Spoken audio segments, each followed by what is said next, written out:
ক্যাম্পাসে স্বামীকে আটকে রেখে তার স্ত্রীকে ধর্ষণের অভিযোগ উঠেছে জাহাঙ্গীরনগর বিশ্ববিদ্যালয় শাখা ছাত্রলীগের এক নেতার বিরুদ্ধে।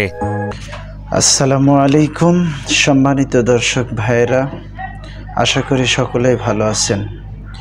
আজকে আমি আপনাদেরকে একটা বিশেষ বিষয়ে অত্যন্ত সংক্ষিপ্ত কিছু কথা বলার জন্য আপনাদের সামনে হাজির হয়েছি।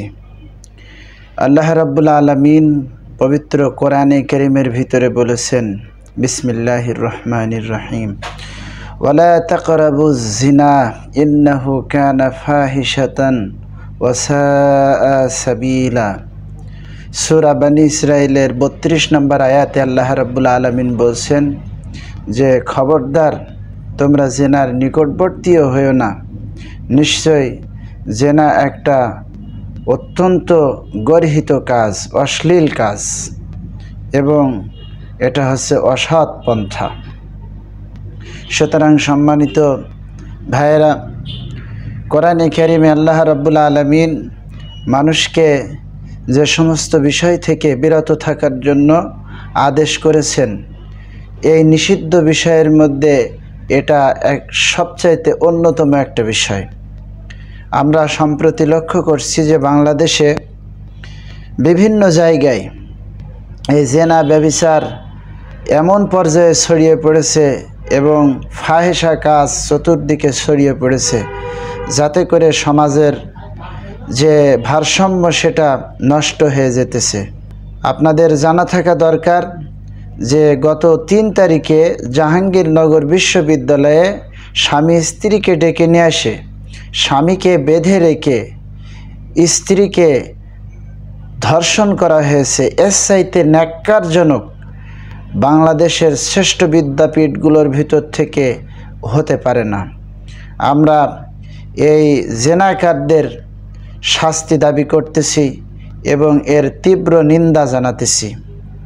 আজকে যদি ইসলামের রাষ্ট্র ব্যবস্থা থাকতো, তাহলে এই সমস্ত বদমাশগুলো তারা জেনা করা তো দূরের কথা, জেনার নিকটবর্তী যাওয়ারও সুযোগ পেত না, যদি কোরআনে কারীমের অনুসরণ এবং অনুকরণ এই দেশের জনগণ করত, এর আইন মানত। আল্লাহ তাআলা বলছেন যে দেখো, জেনা করা তো দূরের কথা, জেনার নিকটবর্তীও তোমরা হইও না, কারণ এটা একটা অশ্লীল কাজ, ফাহেসা কাজ।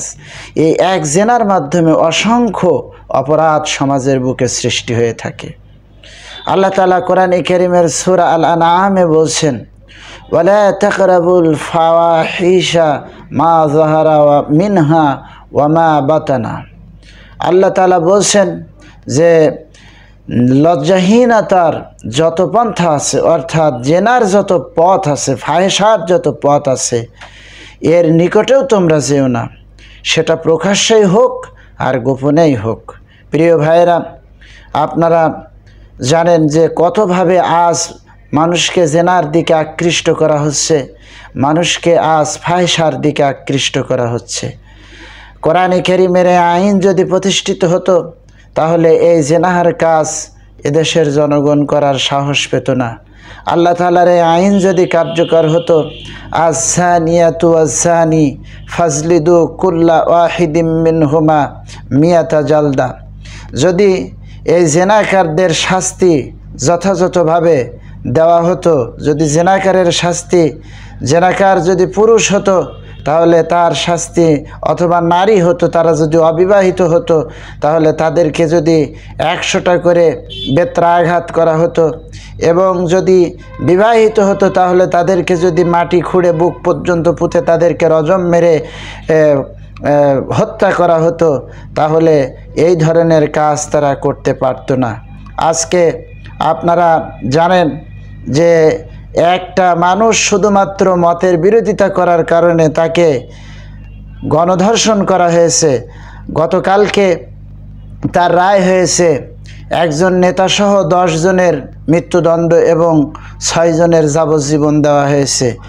দেশ কত নিকৃষ্ট পর্যায়ে পৌঁছে গেলে এ ধরনের একটা অধপতনের দিকে মানুষ যেতে পারে, অবক্ষয়ের দিকে মানুষ যেতে পারে, অশ্লীলতার দিকে মানুষ যেতে পারে। সেজন্য সমস্ত দেশবাসী এবং সমস্ত মুমিন মুসলমান ভাইদের কাছে অনুরোধ করব যে আসুন এই ফাহেসার কাছ থেকে নিজেরা দূরে থাকি এবং যত মাধ্যমে এই ফাহেসার দিকে মানুষ উদ্বুদ্ধ হয় এর থেকে আমরা সকলেই নিজেরা বিরত থাকি এবং যারা এর মধ্যে লিপ্ত হয়েছে তাদেরকে বিরত থাকার জন্য আমরা সর্বোচ্চ চেষ্টা করি। আল্লাহ তাআলা আমাদেরকে তৌফিক দান করুন। সকলেই ভালো থাকবেন। আসসালামু আলাইকুম ওয়া রাহমাতুল্লাহি ওয়া বারাকাতুহু।